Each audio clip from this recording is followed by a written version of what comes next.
Hello tenth class. तो आप लोगों के बोर्ड के एग्ज़ाम शुरू होने वाले हैं। 17 से आपके एग्ज़ाम है और हिंदी का एग्ज़ाम सबसे लास्ट में है, जो कि एक अच्छी बात है। अब तक आप लोगों ने जैसी भी तैयारी करी है, लेकिन एक वापस से तैयारी शुरू करते हैं ताकि आप हिंदी में अपना स्कोर अच्छा कर सकें। उसकी सबसे सही स्ट्रैटेजी क्या है? लास्ट टाइम पे बहुत ज़्यादा स्टडी मटेरियल के लिए नहीं भटकना है। बहुत ज़्यादा स्टडी मटेरियल यहाँ से भी ले लो, वहाँ से भी ले लो, ये भी पढ़ लो, वो भी पढ़ लो, ऐसा नहीं करना है। करना क्या है, चैप्टर को एक बार वापस रिवाइज़ करेंगे। क्यों? क्योंकि चैप्टर रिवाइज़ करना सबसे ज़रूरी है। जो भी क्वेश्चन आपके आएंगे वो चैप्टर के अंदर से ही आएंगे, कुछ बाहर से कुछ अलग नहीं आने वाला है। इन्हीं चैप्टर की एक्सप्लेनेशन आपको पता होनी चाहिए कि कौन सी लाइन का क्या अर्थ है, ताकि आप उसको अच्छे से एक्सप्लेन करके लिख सकें। दूसरी चीज़, चैप्टर के पीछे वाले क्वेश्चन आंसर ज़रूरी हैं, क्योंकि उससे आपकी अंडरस्टैंडिंग डेवलप होगी कि क्वेश्चन को कैसे सॉल्व करना है। और उससे ज़्यादा ज़रूरी है बोर्ड के PYQ यानी प्रीवियस ईयर क्वेश्चन, जिससे आपको ये पता लगेगा कि बोर्ड में किस तरीके के क्वेश्चन पूछे जाते हैं, और अगर ऐसे ही क्वेश्चन घुमा के पूछे जाएं तो आप उनको कैसे अटेम्प्ट करोगे। क्योंकि क्वेश्चन सेम ही रहने वाले हैं, चैप्टर के अंदर से ही आने वाले हैं, बस वो पूछने का तरीका थोड़ा सा बदल लेते हैं, जिससे आप कंफ्यूज हो जाते हो कई बार कि इसमें कैसा जवाब देना है। तो मैं शुरू कर रही हूँ एक सीरीज़ जो 10 से 12 दिन का होगा, जिसमें आपके सारे चैप्टर की एक्सप्लेनेशन कराऊंगी एक बार, ताकि आपकी रिवीजन हो जाएगी। और चैप्टर के पीछे के क्वेश्चन, उसके अलावा जो PYQ के इम्पॉर्टेंट क्वेश्चन है वो मैं आपको करवाऊंगी। अभी है टाइम, 17 तारीख को आपका पहला एग्ज़ाम है। उससे पहले आप सारे सब्जेक्ट को साथ में लेकर चलो, जिसमें आप ऑल सब्जेक्ट पढ़ोगे। हिंदी को भी रोज़ का 1 से 1.5 घंटा दो, ताकि आपका स्कोर हिंदी में भी अच्छा बन जाए। इवन दो अभी तक आपने तैयारी शुरू नहीं भी की है, अभी तक कुछ नहीं पढ़ा, कुछ तो सुना ही होगा क्लास में, जिससे आपको बेसिक तो पता ही होगा। नहीं भी सुना कोई बात नहीं, आपको ये वीडियोस देखनी है। रोज़ अपना 2 चैप्टर करते चलो, आराम से हो जाएगा सिलेबस। ठीक है, अभी हम शुरू करते हैं चैप्टर नंबर 1, साखी, जिसके रचनाकार कौन है? कबीर जी ने लिखा है ये। अब इसमें पहले साखी देखें। ऐसी बाणी बोलिए मन का आपा खोई, अपना तन शीतल करे औरन को सुख होए।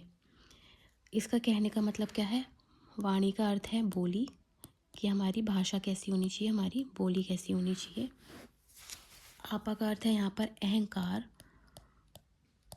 मतलब हमें अपनी भाषा को, अपनी बोली को ऐसा रखना है कि मन का अहंकार, मतलब किसी भी तरीके का अहंकार मन में रखकर बात नहीं करनी है। अपना तन शीतल करे, शीतल का मतलब होता है ठंडा। अपना मन शीतल रहे, ठंडा रहे, और उनको सुख होए। देखो सिंपल सी बात है, जब आप किसी से बदतमीज़ी से बात करोगे, गुस्से में बात करोगे, चिल्ला के बात करोगे, तो सामने वाले पे तो बुरा असर पड़ेगा ही, लेकिन आपके स्वास्थ्य पे भी बुरा असर पड़ेगा, आपका BP बढ़ेगा। तो हमें अपनी भाषा कैसी रखनी है? ऐसी जिसे खुद को भी अच्छा लगे और सुनने वाले को भी अच्छा लगे। ठीक है, सिंपल सा मतलब है, जो आज के समय में भी सार्थक सिद्ध होता है। हमें आज के टाइम में भी ऐसे बहुत लोग मिल जाते हैं जो कितनी बुरी तरीके से बात करते हैं, तो हम ऐसे लोगों से बात करने से बचते हैं, और हमारे बनते बनते काम भी बिगड़ जाते हैं। इसलिए अपनी भाषा को कैसी रखनी है? बिल्कुल अहंकार रहित और बिल्कुल मधुर, ताकि सामने वाले को भी सुन के अच्छा लगे और आपको भी अच्छा लगे। सेकंड देखो, कस्तूरी कुंडली बसे, मृग ढूंढे बन माही, ऐसे घटी घटी राम है, दुनिया देखे नाही। कस्तूरी क्या होता है? कस्तूरी होता है एक स्टोन। ठीक है, स्टोन। कुंडली का अर्थ है यहाँ पर नाभि। बसे यानी बसना। मृग का मतलब है यहाँ पर हिरन। संस्कृत में हिरन को मृग बोलते हैं। ढूंढने का अर्थ है ढूंढना। वन का अर्थ है वन यानी जंगल। ऐसे घटी घटी राम है। घटी घटी यानी हर जगह, हर, कहते हैं ना, एक एक चीज़ में भगवान बसते हैं। दुनिया देखे नाही यानी दुनिया को नहीं दिख रहा। इसका क्या भाव है कि जिस प्रकार हिरन के नाभि में एक स्टोन होता है, कौन सा स्टोन? कस्तूरी, लेकिन और उस स्टोन से बहुत अच्छी सुगंध आ रही होती है, और हिरन को ये नहीं पता कि वो सुगंध उसी के अंदर से आ रही है, तो उसे ढूंढने के लिए वो वन में यानी जंगल में जगह जगह भटकता है कि ये खुशबू कहाँ से आ रही है, क्योंकि उसे इस बात का एहसास ही नहीं है कि वो खुशबू उसके अंदर से आ रही है। ठीक है, ऐसे घटी घटी राम है, यानी इसी तरीके से राम भगवान भी जो है वो जगह जगह, हर क्षण, हर पल, हर व्यक्ति, हर जीव, हर किसी में बसते हैं, लेकिन दुनिया को ये दिखाई नहीं देता। दुनिया उसे ढूंढने के लिए कहाँ कहाँ दूर दूर जाती है, मंदिर जाती है, मस्जिद जाती है, गुरुद्वारे जाती है, चर्च जाती है, पूजा पाठ करती है, पर अपने दरवाजे पर आए हुए एक जानवर की, एक जीव को दो दो वक्त की रोटी भी नहीं देती है। तो कहने का क्या मतलब है कि लोग भगवान ढूंढने जाते हैं मंदिरों में, मस्जिदों में, जबकि भगवान हमारे अंदर है, हर एक व्यक्ति के अंदर है, हर एक जीव के अंदर है। अगर हमने ये मान लिया कि हर व्यक्ति में भगवान है, तो क्या किसी तरीके की कोई लड़ाई झगड़े होंगे? नहीं होंगे, क्योंकि हम मान के चलेंगे कि सामने वाला भगवान है, तो हम अपने आप ही शांत हो जाएंगे और उनको इस तरीके से ट्रीट करेंगे कि वो ही भगवान है। अगला देखो, जब मैं था तब हरि नहीं, अब हरि है मैं नहीं। सब अंधियारा मिटी गया, जब दीपक देखा माही। जब मैं था तब हरि नहीं, यहाँ पे मैं का अर्थ क्या है? अहंकार। हम बोलते हैं ना, मैंने ये कर लिया जीवन में, मैंने, मेरे पास ये है, मैं ये कर सकता हूँ, मैं इतना बड़ा आदमी हूँ, मैंने ये कर लिया, मतलब मैं जो किया मैंने किया, जो कर रहा हूँ मैं कर रहा हूँ। तो ये अहंकार की भावना होती है। जब तक आपके अंदर या हमारे अंदर अहंकार है, तब तक हरि यानी भगवान हमारे अंदर नहीं बस सकते। ठीक है, जब भगवान हमारे अंदर कब बसेंगे? जब हम अहंकार की भावना भूल जाएं और हम ये मान लें कि जो कुछ भी हमारे पास है वो भगवान का दिया हुआ है, वो हमने खुद नहीं कमाया। ठीक है, दूसरी लाइन है, सब अंधियारा मिटी गया, जब दीपक देखा माही। अंधियारा का मतलब क्या है? अंधकार, जो कि अज्ञानता का प्रतीक है, कि सारी अज्ञानता कब खत्म हो गई? जब दीपक देखा माही। दीपक यानी ज्ञान। जब हमें ये ज्ञान हो जाए कि हम जो मैं करते रहते हैं, इसका कोई अस्तित्व नहीं है, हमारा ही अस्तित्व नहीं है, हमें नहीं पता आज हम हैं कल नहीं है। हम चीज़ों को कितना इकट्ठा करते हैं, संजोग के रखते हैं, पैसा हो गया, धन हो गया, ज़मीन हो गई, घर हो गई, लेकिन ये सारी चीज़ें क्या ये परमानेंट है? कुछ भी परमानेंट नहीं है, और हम इन चीज़ों के पीछे भागते हैं। तो जब ज्ञान हो जाता है और अज्ञानता ख़त्म हो जाती है, तभी हम भगवान से मिल सकते हैं। अगला देखो, सुखिया सब संसार है, खाए अरु सोवे, दुखिया दास कबीर है, जागे अरु रोवे। यानी पूरी जो दुनिया है, पूरा जो संसार है, वो सुखी है। सुखी क्यों है? क्योंकि उन्हें ये लगता है कि जीवन सिर्फ इतना है कि हम जीवन में आए हैं, अच्छे से पढ़ेंगे, अच्छी सी एक नौकरी लेंगे, उसके बाद पैसा कमाएंगे और घर बनाएंगे, गाड़ी खरीदेंगे, प्रॉपर्टी खरीदेंगे। जबकि जीवन सिर्फ इतना नहीं है, जीवन इससे कहीं ज़्यादा है। तो जो जिनको इस बात का ज्ञान नहीं है, वो क्या कर रहे हैं? वो सिर्फ खा रहे हैं, सो रहे हैं, तो उन्हें किसी बात की कोई टेंशन ही नहीं है। लेकिन दुखी कौन है? कबीर जी। क्यों? क्योंकि वो प्रभु से मिलना चाहते हैं। उनको इस बात का ज्ञान है कि जीवन का जो अंतिम लक्ष्य है वो मोक्ष की प्राप्ति ही है। तो इनको भगवान की प्राप्ति करनी है, इसीलिए ये जाग रहे हैं और रो रहे हैं, है ना। अभी आपने देखा होगा, बहुत सारे संत साधु ऐसे भी हैं जो अपनी बहुत सारी ज़मीन छोड़ के, प्रॉपर्टी छोड़ के संन्यास ले लेते हैं, सब कुछ छोड़ देते हैं, त्याग देते हैं। क्यों त्याग देते हैं? जबकि उनके पास तो सारा धन है, सुख सुविधाएं हैं, वो त्याग देते हैं क्योंकि उन्हें भगवान से प्रेम है और वो भगवान को पाना चाहते हैं। तो जिसे भगवान को पाना है, उनके लिए ये सारी चीज़ें मायने नहीं रखती।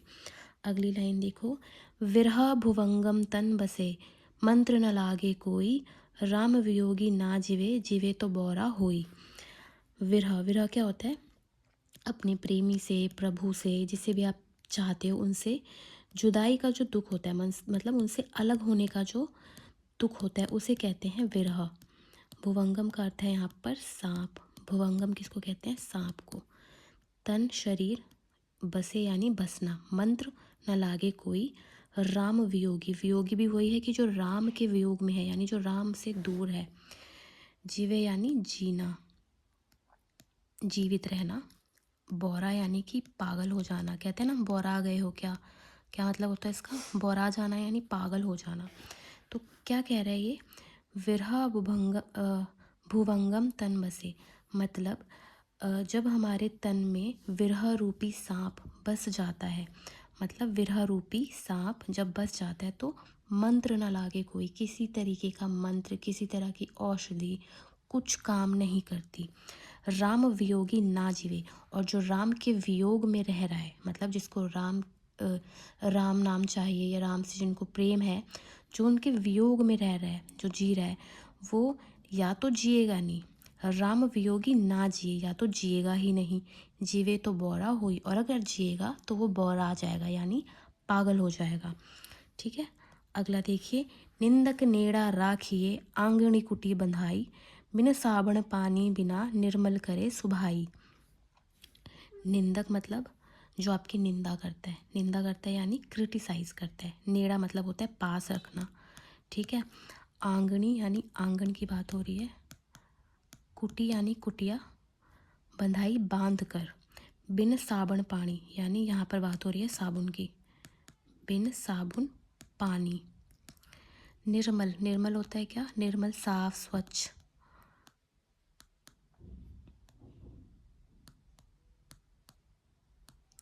करे सुभाई, सुभाई का मतलब है यहाँ पर स्वभाव, यानी कि आपका नेचर, व्यवहार।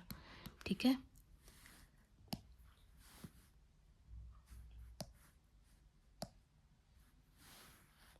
एक मिनट,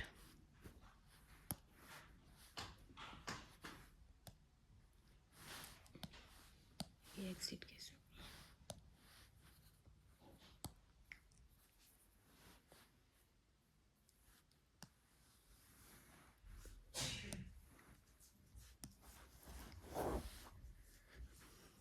अगला, हाँ, निंदक नेड़ा राखिए, कहने का मतलब है निंदक जो आपको क्रिटिसाइज करता है उसे अपने ही पास रखना चाहिए, अपने ही आंगन में कुटी बनवा के उन्हें पास रखिए। क्यों, बिन साबुन पानी बिना निर्मल करे सुभाए, यानी बिना साबुन और पानी के वो आपके स्वभाव को निर्मल कर देते हैं। कैसे, जब निंदक हमारे पास होता है वो हमारी गलतियों को, हमारी कमियों को बार बार बताता है, टोकता है, उससे क्या होता है, हम अपने अंदर सुधार लाते हैं, और धीरे धीरे हम इतना सुधार ले आते हैं अपने स्वभाव में कि हम बहुत एक अच्छे इंसान बन जाते हैं।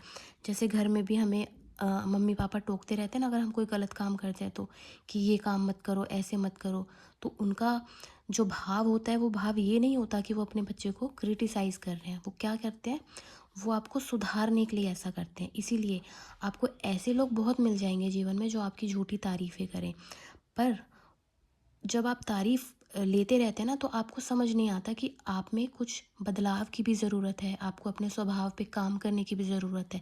लेकिन वहीं अगर कोई निंदक आपके आसपास रह रहा है जो आपको बार बार बताएगा कि आप यहाँ गलत कर रहे हो, आप ये गलत कर रहे हो, तो वैसी स्थिति में आप क्या करेंगे, अपने स्वभाव को सुधारते हुए चले जाएंगे। तो जैसे साबुन और पानी से हम अपने ऊपरी आवरण को, यानी कि अपने शरीर को साफ करते हैं, वैसे ही अगर निंदक हमारे पास है तो वो हमारे स्वभाव को अंदर से साफ कर देगा, अंदर से स्वच्छ करेगा। ठीक है, अब अगला देखेंगे। अगला है, पोथी पढ़ी पढ़ी जग मुआ, पंडित भया न कोई, एके आसिर पीव का, पढ़े सुपंडित होई। पोथी यानी बहुत सारी किताबें, पढ़ी पढ़ी जग मुआ, पोथियाँ पढ़ पढ़ के जग में कितने ही लोग आए और कितने लोग चले गए, लेकिन कोई पंडित नहीं हुआ। पंडित कौन हुआ, एके, एके का मतलब है यहाँ पर एक, अक्षर मतलब है यहाँ पर अक्षर, पीव का अर्थ है यहाँ पर प्रेम या प्रभु कह लो, पढ़े सो पंडित होए मतलब पोथियाँ पढ़ पढ़ के तो कितने लोग आए और चले गए, लेकिन कोई पंडित नहीं हुआ। लेकिन एक अक्षर प्रभु का या प्रेम का अगर आपने पढ़ लिया तो आप पंडित हो गए, आपको सत्य का ज्ञान हो गया, आपको पता हो गया कि जीवन का सही उद्देश्य क्या है और जीवन किस तरीके से जीना है। अगला देखेंगे, हम घर जाल्या आपना, लिया मुरादा हाथी, अब घर जालो तास का, जित चले हमारे साथी। मुरादा का अर्थ है यहाँ पर मशाल। हम घर जाल्या आपना, कबीर जी कह रहे हैं यहाँ पर कि मैंने अपना घर जला लिया है, अपना घर जला लिया है। घर का अर्थ यहाँ पर आप ले सकते हैं अहंकार।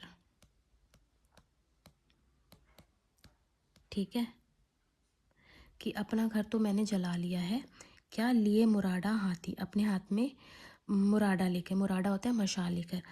अब घर जालो तास का, ये चले हमारे साथी, अब मैं उसका घर जलाऊंगा जो हमारे साथ चलेगा, यानी जो मेरे साथ कहाँ चलेगा, ज्ञान की राह पे, ज्ञान के रास्ते।